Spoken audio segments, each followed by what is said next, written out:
As Joe said there, my style is called Relational Horsemanship, and the reason for that is that, you know, I really feel for these animals. I love them, and I want to understand how they think.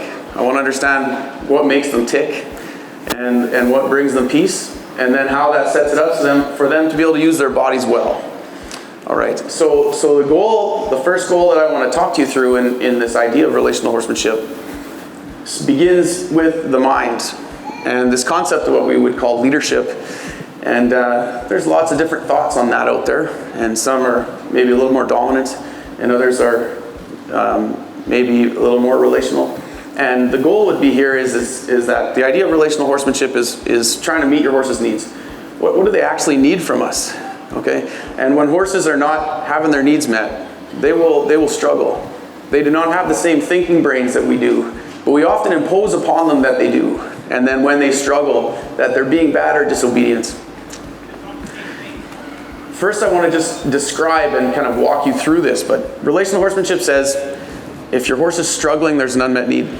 And what this does is this kind of takes the emotion out of it. Your horse isn't trying to be bad, they're not trying to get away with things, they're just trying to get by. They don't look at life the way we do. So those needs, or the pillars that I want to discuss, are what I call mind, space, and pressure. Horses need to know who's taking care of their world, and if they do not, they will struggle. Okay, space is an interaction or a language. It's not a disrespect. It's the way they communicate. And pressure is another big piece for horses. How they can control pressure is a big deal. If a horse doesn't know how to think through a pressure, they will run. That's just their nature. So when they do those things, we shouldn't be surprised. It's not that they're trying to be bad. So again, when you start understanding these pillars, maybe from a different perspective, start setting up a different tone. Now, you might be asking yourself, how does this all associate to soundness? How does this have anything to do with soundness? You said your lecture is going to be on soundness, or your demo's on soundness. Well, that's what I'm going to try to show you today. A horse's mind and body are very aligned. What's happening in them mentally shows up physically. Now, it happens that way with you guys, but we all try to hide that, okay? We maybe don't want the world to know what we're thinking. Sometimes maybe you don't like someone and you don't want them to know, or maybe the opposite. You like somebody and you don't want them to know that. Where horses are just showing it. It's in their mind, it's in their body. And this is where we'll talk about feel.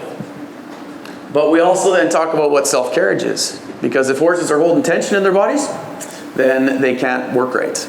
So this is where the soundness piece comes in. All right, so that's a general idea of what I'm going to discuss with you today. What I'm going to do with Bentley, this is Bentley. You'll see him tomorrow. My plan is to ride him in the two-rein tomorrow during my lesson. He's coming along pretty well. He's been in the two-rein not very long now. He's pretty straight up in the hackamore. So I've kind of taken him through more of a bridle horse progression. So he's gone in the hackamore, he'll be in the two-rein, and then he'll be straight up in the spade probably next year. That'd be the plan. And the goal to use him today is just to help you talk about what does it look like for the base, mind, space, and pressure to actually show up on a circle. If those three pieces aren't showing up, there's no calmness. If there's no calmness, there's no use of the body. So I'm just going to demonstrate a little bit about that, and then I want to share a couple other things with him. And but we'll play a little here. So we'll start with talking about mind. And what I'm going to do, guys, is as we switch horses, I'll talk a little bit about them so we can kind of get to doing some things here.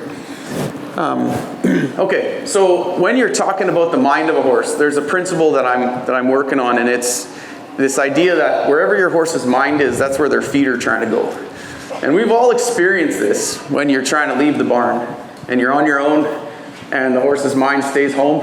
It's not always the most enjoyable ride because the horse is constantly trying to turn back, Or this idea of a horse being herd bound, okay? They're always looking and hollering for their buddies. And the idea of this is that the horse's brain and their body aren't in the same space. So in this approach, what I try to do is I don't necessarily think about working the body. I actually want to attend to what they're thinking about. So the first step to this is that what I want to do is I'm actually going to play with my pressures until I can actually see what the horse is looking at. Now, it appears that, in this scenario with Bentley, this isn't you're not gonna see a huge problem here. But the idea is that you should be able to apply a pressure in any pressure, and they should understand that they can bring their attention to that pressure. And this is the first step in soundness, actually, because when we get a horse to bend on a circle, if you're having to try to create that all the time, and you don't have to ride long to recognize that bend is kind of a deal, okay? We're trying to get our horses to shape up.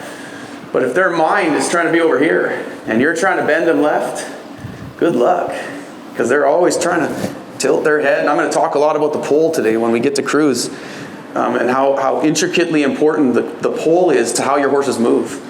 But their mind is directing the pole. The pole's kind of like the steering wheel, not necessarily in how we drive them, but how that affects the whole body, okay? So if their eye is turning right, their pole is going to turn right, and that's going to start trying to activate the whole body to bend this way.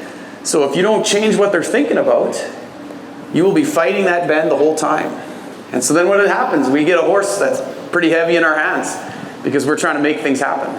All right, so when it comes down to soundness, one of the first things you have to be able to shape up is that when you apply a pressure, the horse has to be able to bring their thought to you. Okay, so this is, you can see here that on one hand, he's bending around the flag, but if I add a little bit more pressure, I want to see him kind of think about bringing his thought more. Good, there, okay. Because this kind of blends me into the conversation of pressure as well. But this concept, guys, that if you can give your horse control of pressure, I don't actually want to desensitize my horses, because in build and bridle horses, you want a sensitive horse. But what do you not want? You just don't want them scared. Okay? I want my horses real sensitive, but not fearful.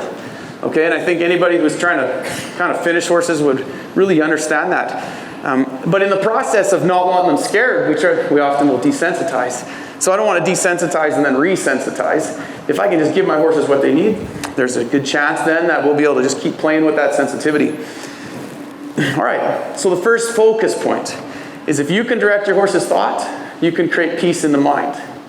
Okay, and you can see how that then flows to a horse being able to more willingly give their body to the work, so to speak, because now they have no other agenda, nowhere else they're trying to be.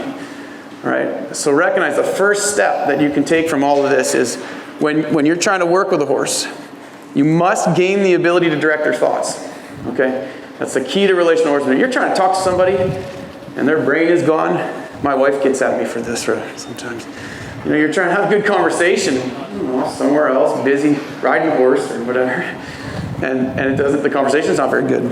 All right, so I spend quite a bit of time watching my horses and playing with them, and you can see where his thought is right now. Anytime your horse's thought is in the vicinity of their body, there's a peace, okay? For me, I don't really think to work a horse until I have that. I don't move the feet to get it, because, there's times you can do that. But you darn well better be attentive to what the brain is doing, or the feet will move, and the brain is still somewhere else, okay? You see an example of this when you're out on the trail and you're riding home. Horses want us to hurry, and so you start circling them. You ever been on a horse where you've kind of circled all the way home? Because their thought never came back. So again, once we can get into a mind where we understand that the first thing we're after is being able to direct the horse's thought. When you can direct the thought, you can get a change all the way to their tail. Okay? When it comes to self-carriage and getting a horse to be balanced, again, which is what promotes soundness, the changes have to get back here. All right, good deal. So that's mind. Now what I want to do is talk a little bit about space.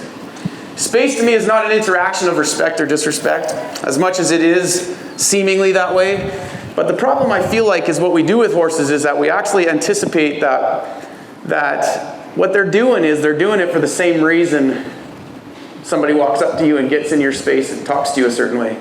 And we associate that that's the same thing. And I don't think it is. I don't think that it is. I don't think horses have that. Horses don't have a big cerebral processor like we do. So we got a big forebrain, and you can really process things out, and you can calculate things in a certain way. Horses aren't really the same way, but we put that on them.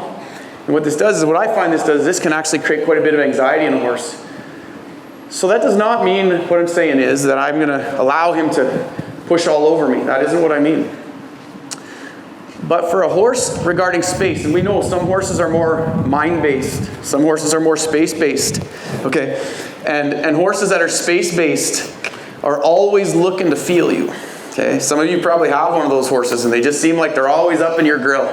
They're always kind of right on top of you. And those are the kind of horses that they actually need you to show up more. They need you to be more present for them, because the way they find security is by feeling you. And if you're not there for them, they're going to be on you all the time because they're needing it. It's a need for them, all right? And so if you satisfy that for them, whoa, they're happy. If you see it as disrespect and you're always after them about it, that can create actually more anxiety for them because they're looking for interaction, but we're turning it into an emotion. So I'm dealing with it, but I want to change how I see it, okay? And if you change how you see something, it changes the intention. What do I mean by that? Well, the best way to describe that is, if I said thank you, or someone said thank you to you, you can do that with 100 different intentions. You can say thank you with no thankfulness at all. It can be the snarkiest tone on the planet. Or you can say it with a deep intention. All right, so horses are feeling you all the time. So if your intention is built on an anxiety or your horse feels that from you, and that makes them worried, okay? Again, if your horse gets worried, they become tight. If your horse gets tight, they can't use themselves right. Okay, and then that sets a negative tone for their soundness because they become rigid. Okay, so answering what some of these needs are sets a tone for them to be able to feel comfortable enough to use themselves. All right, when it comes to space, I want to feel like I have the ability. Okay, so mind gets a horse in the conversation. Space is important because you need to feel that no matter where you go, your horse is going to respond to you. Good.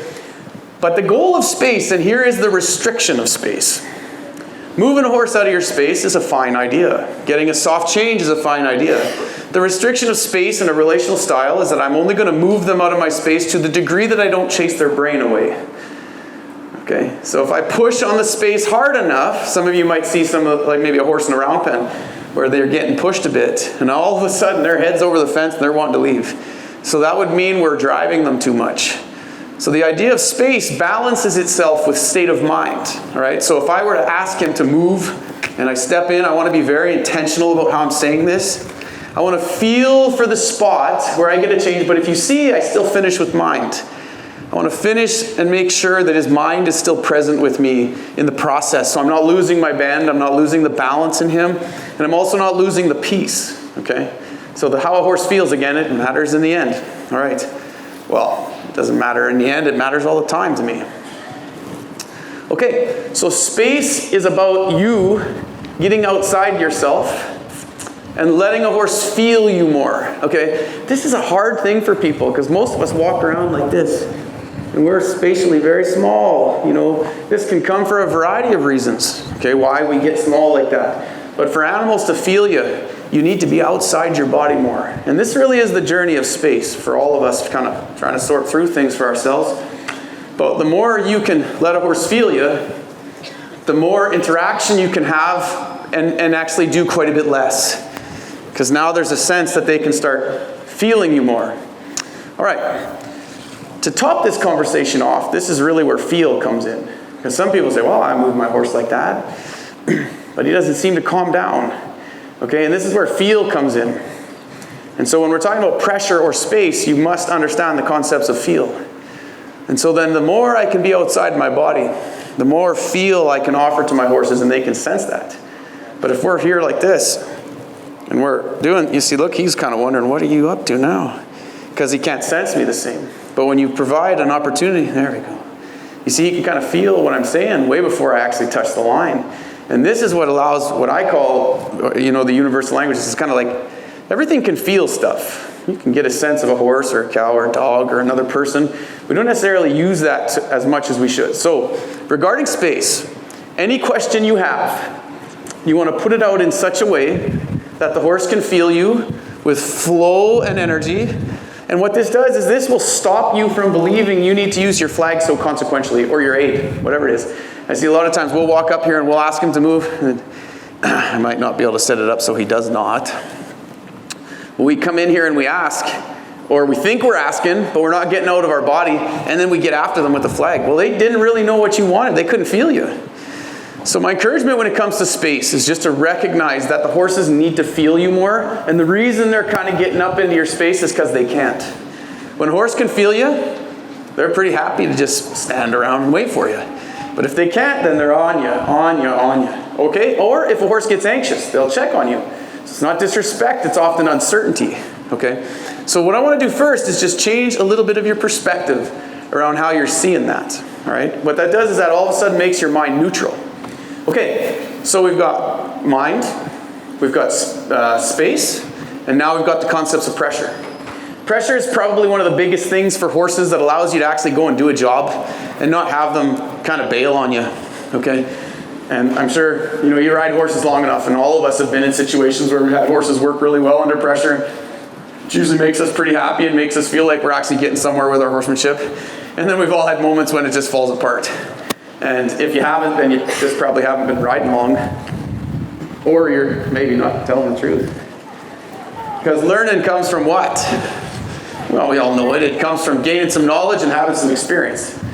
Okay? All right. So when it comes to pressure, this is a big piece that's going to take me to my next horse. The first thing that I want to do is I want to make sure when I apply pressure that it's not just getting a physical effect. Okay? But that I can sense a feel in the rein. So the first thing that I'm going to do is I'm going to put a feel, then I'm going to apply pressure, and what I want to look for is I want to see that pressure goes away when he actually softens. Okay? This is a natural dynamic in horses. Okay? When they're working with each other and they're interacting, at some point somebody kind of softens to the other and then they go on and eat grass or drink water or whatever they're up to. All right? So the thing that I want to add here now is if I apply a pressure to him, the first thing I want to do is I just want to see that as I apply that pressure, he softens to it. There we go. Good. And you see what starts to shape up here, and you can see he's starting to think about moving different. But the thing is, I'm not actually really making him do that. I want to think about my space. I'm going to apply a little pressure, and then look for a feel. So how you define your lead rope can either be light or soft. Okay, so this is, some people say, well, these are interchangeable words. Maybe they are to you, but for my style, I really look to divide those two terms. Lightness to me is an external effect. Lightness is how quickly your horse responds to a pressure. That can be pretty good, but it can also be pretty bad. We've had our horses respond very lightly, and it really just be a spook. They're just jumping sideways. They responded pretty light though.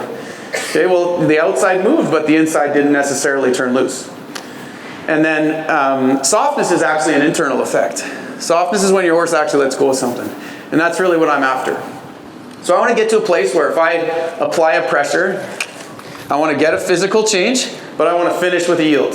Okay?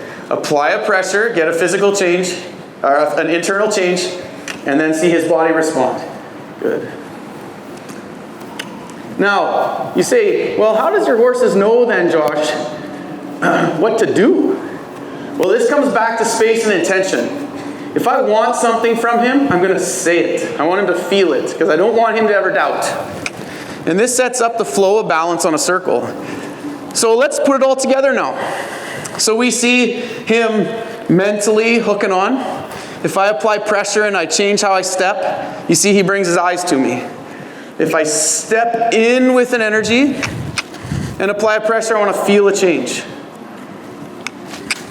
Get a little bigger there just to tidy that feel up. But in the process of getting a little bigger, I want to make sure that my horse is not getting anxious or getting scared. And the more I can continue to kind of build those pieces, good, the more balanced that circle starts to come. And you can see, guys, this is a big deal for me. I don't pull on their head stall. Okay, my goal is always I'm looking at every horse like they're already a bridle horse, and I'm just trying to carve that out. And so my lead rope to me is something that I touch proactively, and I try not to pull on too much. What I'm going to do is if my horse gets up into the bridle, I'm going to use something else to help them out of it. I want to keep and preserve the head stall for proactivity. Now I say this is a 90-10 rule. Okay, again, this plays back to the whole deal. There's going to be times when something's going on and you're just trying to stay alive. Well, don't come back to me and say, well, I got in a big wreck because you told me not to use my reins in those moments. Because you do what you got to do. But the goal here is just that I'm sensing more and more that he has the ability to carry a feel. Okay, good. That his mind stays with me, and that when I apply pressure, he's softening. Good. All right. So that's a general base of this. This also sets a tone for all my liberty work, because I want, when I apply pressure, for my horse to actually hook on to me mentally. So that's the whole base. And then if I do make a spatial change, then they follow, and that can get pretty fun. But that's all for another day. What I want to do today is I really want to help you understand my base, help you see how I look at horses, horsemanship, and represent what I kind of see as relational horsemanship. All right, so that's step one. Understanding leadership, understanding relational style, understanding needs, changing your thought process on how that actually plays out in a relationship with a horse.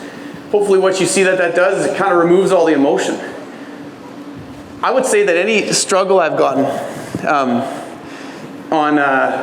with a horse, and I'm sure you guys could agree with this, it's never when we're happy or when we're interpreting something in a real positive way.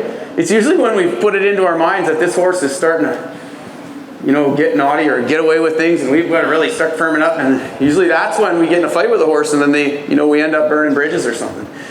So when you can change the perspective on how you see it, you deal with it with a different energy. Your timing's way better. How often have you struggled with a horse and given just a couple extra, just because you're a little bit grumpy now, okay? Tell me how good your timing is when you do that. Tell me how well you hit the spot where your horse made that right change. I've never done it, okay? And if you've done it, then good on you. But when you're not in the right mind frame, it is very easy to miss your release points. And with horses, release points are massive. Okay, so this is Cruz. Okay, I brought him here to share with you guys. I really think it's important for you to see a balance of things that are working really well for me, but also to see some things I'm working on, okay? I try not to set it up so that whenever I'm doing demos, to make it kind of assume that I've got everything figured out and all my horses are perfect, because that's just not the way it goes. Part of this is about the journey of how we're handling stuff. This is probably one of the hardest horses that I've ever schooled. He's an Andalusian. They're high energy horses, and I'm using him in the last demo to talk about handling high energy horses. Okay, so I'm looking forward to sharing how I'm working him, what I'm doing with him, some of the journey of that, and talking you through it. All right, so I don't work a horse. Easy, that. See, there's no mistakes right there. Good. Okay, so I don't work a horse physically, in general, until I've met some of those needs. So, you know, I'm working Bentley physically, I'm moving him and connecting, but I'm really trying to focus on how he feels and on meeting those needs. Once I have met those needs, we now start talking about what does it mean for a horse to move right. And in general, there is this idea that when a horse is carrying themselves, that has something to do with their head and neck. And what I look at, and this is where the balance of my learning has been, you know, I've learned from some pretty handy, I call them high school cowboys, okay? These are guys that are really trying to refine the high end of horsemanship. And that's been pretty cool to learn some of these details. And that's really where, you know, the two-rein work and the bridle work comes. But I've also spent a lot of time really trying to understand the classical system. What does it mean? Because that whole style is just about how a horse should move. How do you maximize and utilize their body to their highest effect? Okay, and what I've learned, what I've come up with is that it really has very little to do with the neck. It does a little bit, but it has to do with the whole horse. Okay, and so what I want to share with you is how I've now set that up, or what I'm looking for, and the first piece is actually starting to recognize what is it that a horse has to actually do to carry themselves. Some of you have played sports in the past, okay, and you recognize there's always kind of a ready position. You know, that's not like this. Okay, it's not necessarily our head and neck. It's going to kind of be our base, our hips. We've got to get underneath ourselves and use ourselves right. Okay, so the goal with a horse is now they're on 4 legs. So it kind of, the system works a little different now. So then what we're trying to do is we're trying to get the horse actually to coil their loins and sit. Okay, so the problem with this is this big old head is quite a long ways from their shoulders and even farther away from their hindquarters. Okay, so think about the math of that. Some of you have tried to, pick up a long board, and the longer that board is, the harder it is to lift. And if you can't get there, it's going to tip you forward. So there's a bunch of math, just straight math, that comes to how a horse can carry themselves. Again, in some of the riding stuff, I'm going to share this with you. And every horse is different. Some of the quarter horse styles are lower horses. They're lower set horses. This is not a low set horse. Cruz likes to move way up here. That Max horse of mine, he's a soundness focused horse that I'm going to kind of talk through. But he's 20, and he's been a working horse his whole life. Okay, I've cowboyed on him, I've picked up on him, I've done everything I can come up with. It's been on him. Had him since he was a weanling. It's kind of a lot of history. All right, so how do we get this set up? So the focus points now, there's 3 focus points. Recognize, we need to have some spatial awareness. You need to be able to feel like you can move your horse. You need to sense that your horse's mind is present, right? And then you need to know that if you add a little pressure, they're going to think about softening to that. Okay, those 3 keys are crucial. If you don't have that, when you start trying to work a horse physically, you're going to bump up against some walls. And that's where I find people start to argue with the horse. They don't want to argue. They want to figure out what's going on and try to answer that. All right. When it comes to self-carriage, I'm looking at 3 main points. First off, what are those shoulders doing? Shoulders set an articulating negative to the head and neck. What I mean by that is if the horse starts to fall off balance, they are going to use their head as what I call a cantilever. All right, so they're going to take their head the other way to catch their balance. Now we're trying to bend the horse to the right. And so what we want to do is the horse starts to fall. They take their head this way. What do we want to do? Well, we're trying to take their head back where we wanted it. But see, here's where the first negative comes.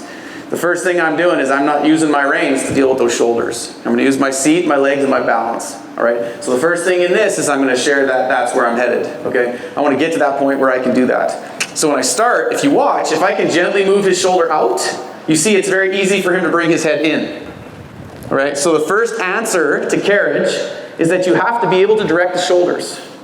If you can shape those shoulders and you can move the shoulders with your seat and legs, you have the ability now to shape a horse in an entirely different way. Okay, that's step 1, shoulders. You got to gain the ability to move them. Whether it be left, whether it be right, you have to get to a place where a horse frees their shoulders up so the head and neck become available. So I hope you can see there when I get to a certain point in moving his shoulders, all of a sudden he softens in my hands. And I'm not really doing anything, I'm just using the physiology. The natural balance that if the shoulder moves to the right spot, he's actually going to want to bring his head slightly to the right to catch himself. Any one of you is going to fall down. You're going to throw a part of your body the other way autonomically. Okay, what I mean by that is you don't have to think about it. You don't have to say, oh, I hope I don't fall down here. I better do something about it. So I'm actually using his natural system. And this is where the carriage starts coming in. All right. So the neck will bend slightly in the balance of what the shoulders and the pole are doing. Secondly, I want to then see the hindquarters step under. So once the pole frees, the hindquarters can activate. And that's really what I'm looking for. So as I move the shoulder, I rotate the pole, then I start to activate the hindquarters. And this is where we start seeing if your top line is off enough. Okay. So we didn't discuss this with Bentley because there's lots to talk about and only so much time. But if the top line of your horse is on, they cannot step their hindquarters under. Okay, so that's where that softness comes in. That whole idea of getting a horse to soften to a feel. Okay, good. So what I want to see is if I can move that shoulder, I can rotate the pole, and now I can tell if his top line is off all the way to his hips. What do horses with tight backs do behind? This is an important piece, guys. So I measure how well a horse carries themselves by what the back legs are doing, not by the neck. Okay, because a lot of horses are pretty low set. Their head and neck are pretty grand, but if they're short behind, that means the change is not getting to the back end. Okay, so this is all very classical principles. So that's what I'm looking for. So when you're looking into this balance, okay, let's just try this other side, and then I'm going to move his feet a little, So again, I say shoulders, pull, good. Then I want to feel the hindquarters step under. Now, when we're talking about self-carriage, it should get to a place where it's pretty easy for a horse just to walk in this. If I want to deepen that step, I can just rotate the pole a little more, but head posture starts to matter. There we go. If the head is too low, anything you do with the pole is lost in the neck. All right. Hopefully that makes sense. Now, I know I'm talking about a lot of stuff, but to honor this deal, you got to understand my base. Okay? And again, I want to say this to you guys. I'm going to do my darndest to be at my booth as often as I can. And if any of you have more questions or thoughts, I'd be happy to do it. I do my best to be an educator, and I really want to be able to spend as much time with you guys as I can. So if there's elements of this that you want more clarity on, please come visit with me. We've got a team of people that will be happy to be there as well if I'm not. Okay, so once we feel this balance, you see I can place that hindquarters underneath. Now we'll just bring up some life. Oh, there's poop there. There's an Andalusian move. Good. Okay, so now the idea is how well can I shape the life? If I can keep that hind leg under. Good. Good. We find the balance. Now, you guys all see that I'm in the CAVESSON. Good. This is a CAVESSON. This to me is the most important groundwork tool you can use. The biggest problem with doing too much of a circle in a halter, okay, and this is a big deal. I'll just stop for a second, Cruz. Good job, buddy. is the way, okay, we talk about rotation, you talk about bend. What should a horse's head do when you're trying to bend to the right? Okay, you want to feel that bend. A lot of us will talk about seeing the eye, seeing the jaw turn. You know, there's lots of little ways you can talk about that happening right. Well, when I pull on a halter, guess what that asks the head stall to do? If you think about it, I want you to go see your horse next time. Take that halter and pull on it. It actually makes the head stall rotate the opposite way. So if you watch the horses, when you pull on it, they actually want to turn their head the wrong way. And so for me, when we're starting to understand our gear, guys, whew, this matters. Because now we're actually asking a horse to do the opposite thing that gear is asking them to do. So it's pretty important detail. So the CAVESSON, then, this is very classical. This is thousands of years old. It's just maybe not common to all of us. But what this does, anytime I touch it, now what signal does it ask? It asks them to bend the way that they should. So for me, it's a really important detail for us to recognize what the halter is going to do. What did I do with Bentley? Everything in the halter was here. Okay, it's down here. Because I'm asking for a softness. I'm teaching him to release. That gets his top line. Secondly, I'm here, rotating the pole. So the CAVESSON is excellent for a lunging circle. The balance of rotation, okay, we'll just go to this circle one more time. I have to keep moving and get myself into max here soon. So much to talk about. Try to be balanced with that. All right, so we can see that when I get this right, and I can get that hindquarters to activate, okay, it can start getting pretty fun, guys. Cruz is a pretty substantial horse. He's very glamorous, but that's really the ideas of the Andalusians. Now, as I get a little bit farther away, you see I can still play with this beautiful balance. But look at the lightness in the reins, guys. But you see, I'm going to get real detailed on that shoulder. If this shoulder falls in on me, there is no more rotation, because he's going to need his head back to go so he doesn't fall down. So I'm going to be pretty attentive between the balance. Good. And as I can sense that, I can start having a little bit more fun, because now he's using himself. And what this does, guys, now there is a free-flowing line from his pole all the way to his hind legs. Okay, we'll go back to that trot. We'll go to the canter. Good. Now, what I want to start seeing is the balance of seeing those hind legs start coming under as I play around between the gates. Good. And I want a horse to show me where their head height is. I don't create their head height. A little pressure there, help them find that balance again. Good. Okay. Good. All right. Okay, hopefully that makes sense. Self-carriage. Yeah, all right, thank you. Thank you.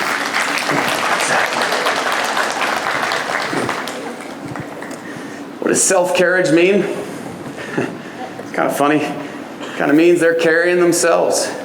So if we've got ourselves into a bind where we're having to kind of hold our horses, there's a bunch of weight in our reins, or driving in our seat, having to hold them. Well, this is what I call frame now. You're framing them. My goal, and this again is some of the classical touch, is that it should develop a high sense of lightness and that a connection to where the horse is carrying himself. All right? And this is again how I'm building that. All right, bro, let's get on to Maximus. Probably need an extra 2 hours. That would work. Okay. Now, Cruz is made for this. Okay, when it comes to carriage, there's educated minds, and I struggle with this, that would say the quarter horses aren't even really riding horses. And the reason that is because the way the base of their neck, hold on guys. Hey buddy. This is my man. This guy and I have been together for forever. And he means the world to me. But if you recognize, I'll just turn him sideways so you can see this. I'm going to have to stay pretty attentive to get through here.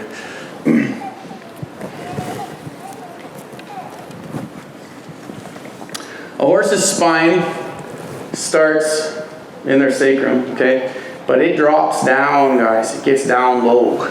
So if you want to get a sense of the ease with which your horse is going to be able to use themselves, this has to do with how steep this angle is.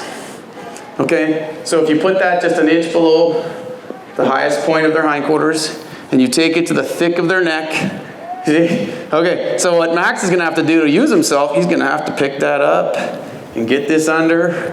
Well, that's a little more work. Okay, you want to look at that line on that andalusion? Holy smokes, you're starting to see something more like that. It's not a problem for him to use himself. So an educated classical mind would say, why would you ride this when you could get a horse that would just do that, no problem? Well, we love our quarter horses, and they have a served purpose. The Andalusians need more time in the beginning. The quarter horses don't need so much time in the beginning. They start easy. They don't finish as strong as those horses. Those horses take longer to start, but they finish like beautiful monuments. Okay, just different styles, different horses. All right, okay, let's just get this geared up. Gotta keep myself moving. I hope I'm not overwhelming you with information, but there are some pieces to this puzzle that are pretty important. Okay, use the flag initially. I like the flag because I can pressure and I can turn it off immediately. Okay, that's why that's real valuable. I love bamboo for my short work. This is super light, very balanced, but also quite firm. So you can still touch a horse and it can get a change, but it's not real hard to feel. You see, I can do it with 2 fingers, just so you have a little sense of the gear I'm using. Max is still in the Hackmore. That's just the way I ride him. He's a big-bodied horse. He's been in the 2-rein years ago. He actually injured himself. Stepped on a real sharp piece of stick, went right through his frog and went right through his digital cushion. Ended up taking him out of commission, and it's only been in the last year that I've really been able to bring him back. It was a tragic event for me because he was kind of my main horse. And anyway, so we're really trying to get him to use himself and work really well. And I would say that he had a really nice base, and I feel like that's partly where his healing was able to come. All right, so now we need to just have a little discussion. I'm gonna just work him on the ground here quickly, and then I'm gonna get on. But just to explain, when we get this balance right, how light our headstall can be.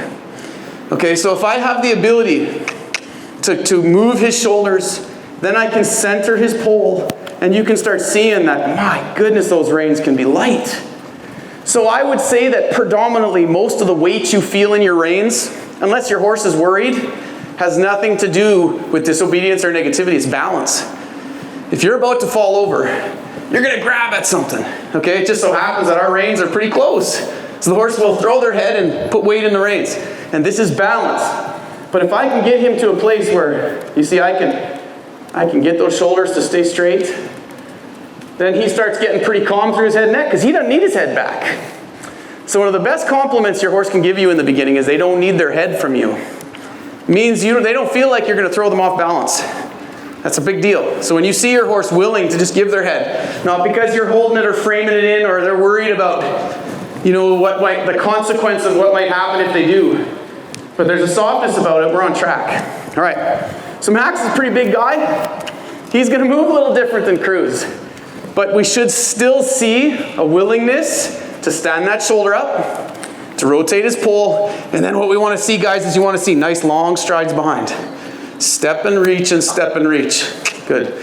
Now we'll just take that to the trot. Good. Good. Excellent. I hope you can see I'm in contact with my reins, but if you can see my hands, guys, I'm hardly doing anything. And what I hope is that he is retaining that balance himself. That would be my goal. Okay, good. Now, bring him back to the walk. Walk. That's how you cue the walk. The sillier you can say it, the better the horse figures it out. All right, so as I come in with my rein a little more, I should be able to, if I have the balance right, flow that hip across with ease. Okay, good. And then move into the shoulders, change the bend. I'm just gonna play around a little bit, and it should get to the point where you can kind of take your horse anywhere you like. And I'm not doing much here with him physically, I'm just connecting with my reins. So my left rein has changed the bend, my right rein is staying connected. So now when a horse is in balance, shoot, you can start kind of playing around and having some fun. And those movements are pretty much based on lightness.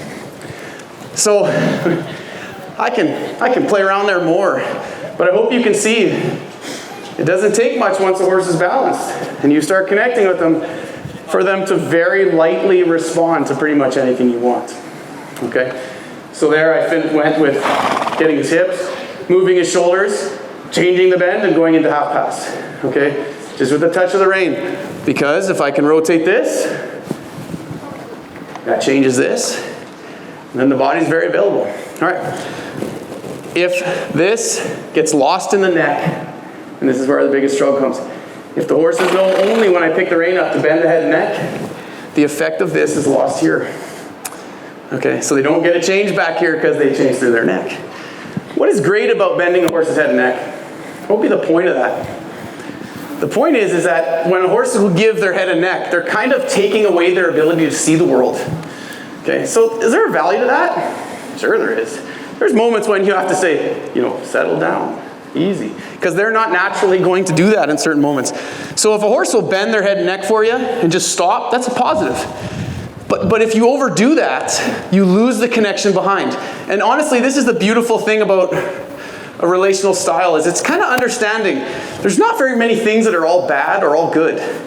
Everything has a pro and a con. Okay, and that's why it's important that you're not kind of throwing the baby out with the bathwater with certain styles. You need to have a sense of that thing being used in its refinement, and things don't need to be overused. All right.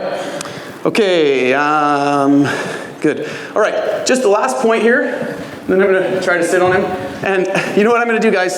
Just so I can kind of keep going here, we're going to ask questions at my booth. Is that all right with you guys? Would you prefer for me to keep going right to the last? Okay. Yes? Okay. Okay. Good. That's what I'd prefer. I'd like to get on him here and show you a few things. All right, so this is where the outside rein comes in. If you're always using your inside rein, and this is the deficit of the CAVESSON, it's a beautiful piece of equipment, but you have nothing on the outside supporting. Okay, so could that then make the CAVESSON look bad? Oh, it sure could, because now it looks like your horse is falling out their shoulders. But that would mean we overdid it. Okay, so again, the goal of every piece of equipment, it's super important, every one of you, don't throw gear out necessarily. Find out who made it and understand it at its root, not at poor use. It's a big deal to me, because I see a lot of people, they're kind of standing on the hill of saying something's really bad, but most of the time it's because you've seen it used poorly. Okay, that doesn't make it real bad. Okay, anyways. So CAVESSON's great. In here now I have an outside rein so I can support the bend, and I can just feather how much I need. And then from there I use my inside rein, and then we can float around and have lots of fun. All right, I'm gonna just get rid of that. Don't need that now, hey buddy. Yeah. Take this off and get it in my belt. Hackamore, I don't practice how I want this to happen when I have the bridle on. In the full bridle, you don't get on with your reins in your hands. You get on with your lead rope, so that if you got in any trouble, you're never pulling on your spade. Okay, that's kind of a important detail. Oh, this is gonna be in there. That wants to be here. Got stuff in the way. All right. So, would you guys say Max is calm enough? Probably is. Okay, good. Now, the point of it is to say if he wasn't, then we'd have to be working on a couple other things. Now, what the first thing I'm always doing, I want to be able to use my reins to feel my horse at the center of my body. Okay, I try not to use my reins to hold my horse in the middle. So I want to get to a place where if I want to bend him to the right, I'm going to use my inside, there we go. So I'm aware of what I want him to do through his shoulders, and then when he sets upright, then I touch my rein, good. And that flows a connection to the back end with ease. Okay, so hopefully you can see that. I'm not setting that up with my hands, I'm not pulling with my hands, I want to set his balance upright. Now this starts to help you understand how to sit, okay? You have to recognize when you're sitting a horse, what you're doing with your body, for most of us, is half the battle. All right, if I'm leaning here, he's going to have to go there to pick me up. If I'm leaning here, he's going to have to do something to start picking me up. Well, if I do that long enough, he's going to start also bracing his head and neck. This horse knows enough that, we can do that for fun. But again, if I did that too long, now all of a sudden my horse is bracing because he knows I'm going to throw him off balance. Well, then the horse braces, and then we want to go to our hands. So you can see a lot of times it has nothing to do with your hands. It has to do with how you're sitting. So I just encourage everybody in the classical system, how you sit is primary. All right. So again, you can see that Maximus he's a pretty chill guy. He's been around the block. He's just wanting to just hang out. He's going to have a lower headset. So for him to really work, if he stays too low, it's not necessarily super valuable. It makes it a little harder. That's the nature of a quarter horse. Okay.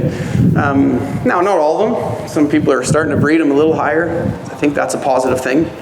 All right. So from here, I want to know, and I showed you this here. So if I set the shoulder, recognizing if my shoulders are leaning out, I'm going to tip him.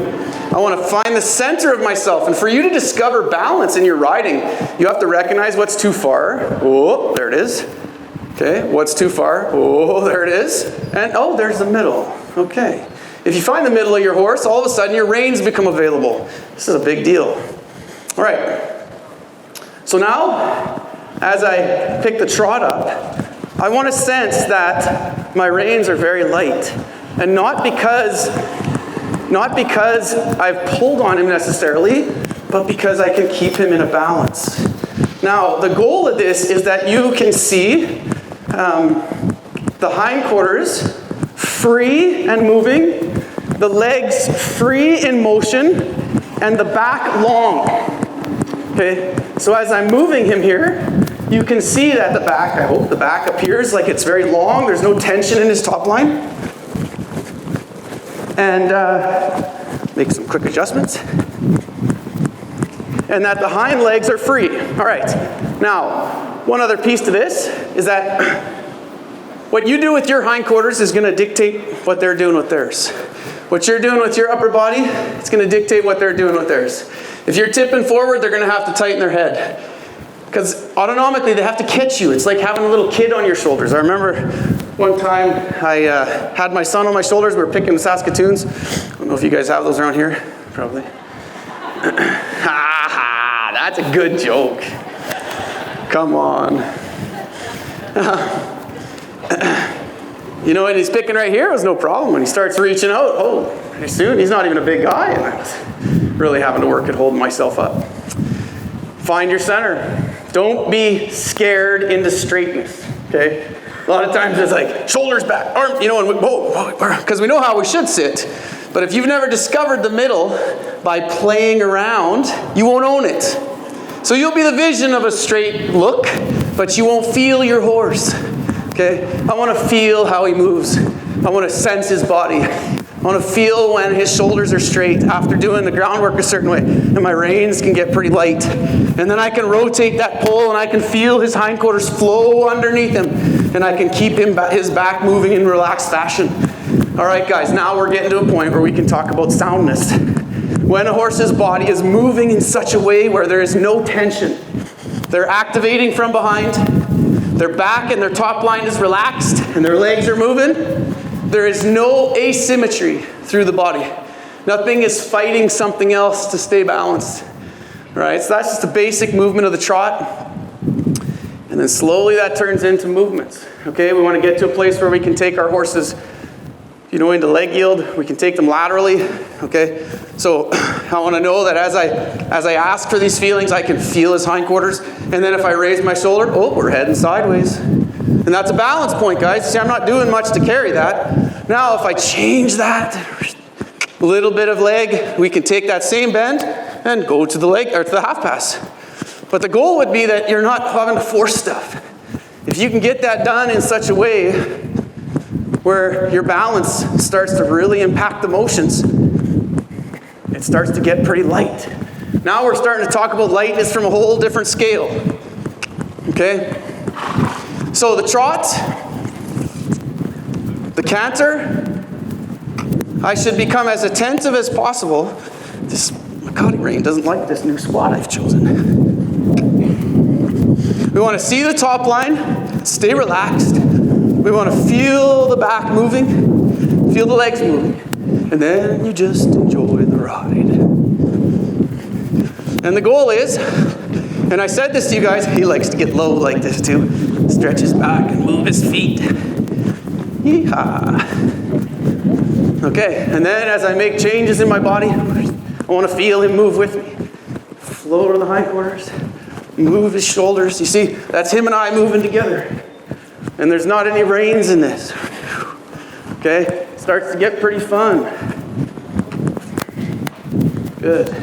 And again, guys, this is my 20-year-old that has worked his tail off for his living. He hasn't just sat around. Good. So that takes us, am I right? I gotta probably wrap up here. All right.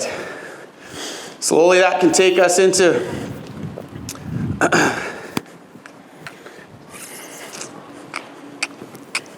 tightening things up a little more. I try not to push him too hard with some of these movements that, you know, again, I try to be attentive to the fact that that's it. Good. Again, reins are primarily staying attentive to his pole, and I'm not trying to burn it out, but just gain the spot where I feel control through the body. Okay, so I think we've arrived.